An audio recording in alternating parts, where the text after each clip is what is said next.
Sticks and stones may break my bones, but words can never hurt me. That was a simple rhyme that at one time all children learned. It armed them to be able to confront their challenges and face their fears, and it prepared them for this great adventure called life.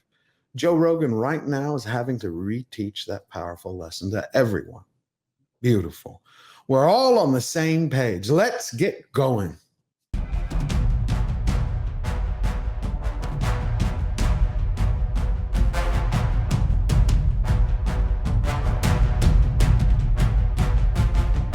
Welcome, Slayer Nation. It's another phenomenal day at George the Giant Slayer. I hope you're all doing great. I want to have another discussion about Joe Rogan. So let's recap. Over the last month, you had Neil Young and India Ari who threatened Spotify that they'd remove their entire catalog if they didn't fire Rogan. Well, since then, they've formed a cancel culture mob. They've had their pitchforks online and offline, threatening Rogan with everything and anything. They want him gone. So you know that right now Rogan is regretting ever having bent the knee, because once you bow your head to the asphalt and smell your own behind, you can't quite get that taste out of your mouth. It changes who a person is. Once you're forced to shred your own self-esteem and massacre that mental image of yourself, the shame of that hangs around your neck like an anchor. It leaves you with only two choices in life: either to become a hunchback where you're crooked over forever, and you walk through life as a living doormat to the whims of people's daily likes and dislikes, or you emerge stronger, smarter, sharper, wiser, more resilient and defiant than ever before, forging your faith, heart, honor, hope, character, all your beliefs into a sword and shield that you stand tall with, being true to yourself and always, always moving forward. I have some great news on that front. Joe Rogan finally got out of his defensive posture, got off the backbench, and started to reclaim himself. He went back to an Austin, Texas club where he did kind of a self-deprecating comedy routine addressing this entire manufactured issue. So let's take a look at some quotes from a Breitbart article and see how he felt. He goes, quote, "I talk shit for a living. That's why this is so baffling to me." He added, "If you're taking vaccine advice from me, is that really my fault? What dumb shit were you about to do when my stupid idea sounded better? You know, that dude who made people eat animal dicks on TV, how does he feel about medicine? If you want my advice, don't take my advice." That sounds pretty reasonable coming from a comedian. He goes on to say, "I used to say if I was talking about a Richard Pryor bit or something," now this is referring to India Ari's compilation of all the videos that have been taken out of context where Rogan used the N-word. He goes, "I would say it in context," he reportedly said, before adding, "I haven't used that word in years. But it's kind of weird. People will get really mad if you use that word and tweet about it on a phone that's made by slaves." Now imagine that. That was a perfect way for him to encapsulate the whole ordeal. We have people talking about a word which I understand is hurtful to people, okay, on phones made by children who are slaves.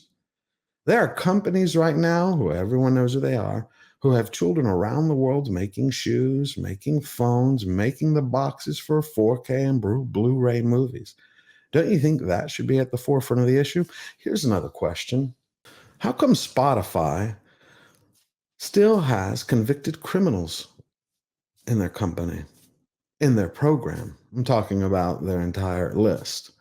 We have R&B legend R. Kelly. He was convicted in 2021 of sex trafficking and racketeering, a slew of other crimes plus kidnapping. And you know, kidnapping is near and dear to my heart, because the fact that I was kidnapped at the age of 7 and taken high into the mountains of Greece, where the hell was beat out of me daily for a year until my family got me back. Now, I confronted my monster. I beat my giant. I became a victor, never a victim. But how come no one's talking about R. Kelly? What about glam rocker Gary Glitter, who was convicted in 1999 and later in 2015 for downloading indecent material regarding children? His music is still on Spotify, just like Kelly. What about all the other celebrities, artists, artisans, musicians who are out there who have used such foul language? Do you see any of the pitchfork crowd outside their homes? No. So that led me to believe, who has manufactured this crisis? Who took what should have been a 2-minute news story and turned it into a month-long storm? My good friend Gary from Neurotic sent me a link on Twitter that started guiding me to exactly who is behind amplifying this signal. And I'm going to share that with you right now. His Twitter handle is Vocal Distance. He's a researcher, and he did a deep dive into a liberal political action committee called MeidasTouch. It was founded by the 3 Meiselas brothers. One of them, Ben Meiselas, happened to be the former attorney of NFL flunky and American flop, the hustler, Colin Kaepernick. Now, Vocal has a 14-part thread. We'll go to part 5. When that video was posted on Twitter previously, it only got 600 retweets. He's talking about the original video that was out years ago with Rogan using the N-word. And then 600 quote retweets. The Patriot Takes repost of the video got 10 times that many, 6,000 retweets and 4,000 quote retweets. Why? Because Patriot Takes had political pros MeidasTouch amplify and boost their tweet. They go on and say, MeidasTouch made that video national news by spreading, amplifying, and boosting its signal.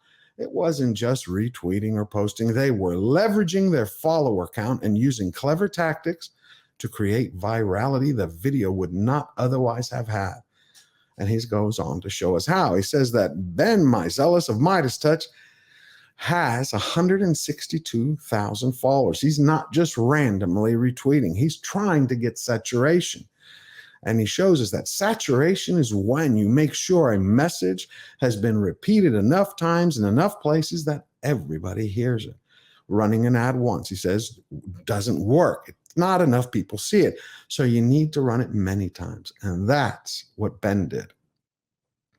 He goes on to inform us that MeidasTouch's founders have 140,000 followers each, and that MeidasTouch account has more than 700,000 followers. That's how you boost a signal. That's how they took a 2-minute news story and turned it into a storm that made every major news headline. I like this part down here in part 12, where Vocal Distance states it's one thing for a forest fire to start because lightning strikes a tree. It's another thing for a fire to start because someone gathers twigs, lights the match, fans the flames, and pours gasoline on the fire. One of those is organic and unplanned. The other is arson. No, I still think you guys are heavily involved with resurfacing that. And like what you said, you're right. That's your First Amendment right to criticize people you deem racist. Why aren't you as vocal about Howard Stern? Do you believe that's canceled? Why aren't you as vocal about Howard Stern? Why does it have anything to do with when we criticize? Because you're picking and choosing based on all your politics. I have definitive proof of one of you 3 using the word in a text conversation with a friend from 2014 that somebody sent to me. It shouldn't be used, but I swear to God, I haven't. But okay. That's a lie? Yeah. There's no right context whatsoever to anybody using the word. Is Lexi a person in one of your lives? Yes, Jordy's fiance is Lexi. Yes, my fiance is Lexi. And so that means Jordy did it.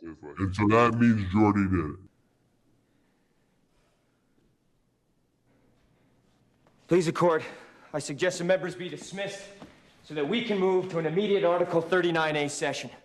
The witness has rights.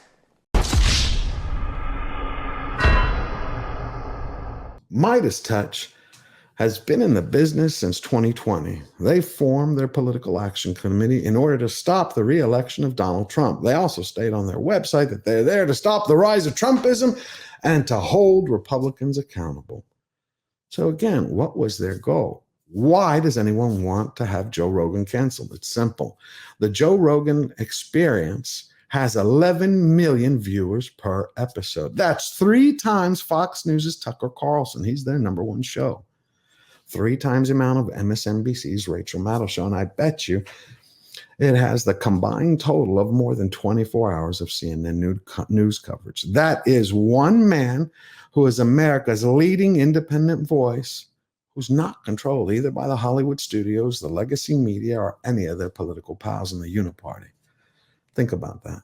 And when I say independent about Joe Rogan, I'm not talking about his political ideology. We all know, as he's attested many times before, that he supported Bernie Sanders. He was a Bernie bro. But when it concerns his podcast, He shows his guests respect. He's honest with them. He allows them to speak their mind and share their truth. What makes him so magnetic to his audience is his very vocal resistance to tribalism. This is somebody who can have on his podcast Ben Shapiro and Alex Jones and have deep and interesting, meaningful conversations with them. And then in the one other breath, he can have on Cornel West and Bernie Sanders and do the exact same thing. And this really resonates with people. Rogan is an independent-minded person who allows you, the viewer, the audience member, to take the information or to trash it. It's up to you to critically reason and think while you're having a good time with his comedy bits. It's quite simple. He's also not an NPC who plugs into the legacy media's narrative engineered data and pushes a radical agenda. So he has the viewers they want. He has a message they can't stand, and he's not part of the team. I have to tell you that I'm starting to root for Joe, and I want him to go all the way. I want him to expose the sham that is censorship in America. I want him to let everyone know, look, I'm not for censorship. When I mentioned R. Kelly and Gary Glitter, did I say go out and censor? No, it's providing information. The only thing that should be censored is anything that has violence towards women or children and anything concerning children. And you know exactly what I mean. That to me is strictly verboten, period, end of statement. A brother of mine a long time ago, he was of the liberal persuasion, because I have friends from all spectrums. He shared with me what became the first planks of our brotherhood. He said, censorship is how you identify the bad guy. Anytime someone censors, you know they have an agenda. And Rogan right now, whether he likes it or not, is a reluctant hero. He's taking on the same mantle that, as we see in movies like Sam and Frodo, they didn't want to have to take the ring to the mountain of doom. But it was thrust upon them. So Joe is going to have to stand tall, face forward, and keep moving. I'm going to keep following this and see how it goes, and everything that I find out, I'm going to share with you. Now, smash that like button, subscribe, and share with your family, friends, and coworkers. And don't forget to leave your thoughts about the video in the comments below and hit that notification bell. And remember, never bow down, never bend the knee. Firmly defy and step up, stand tall, and get busy living your best life now. Always forward.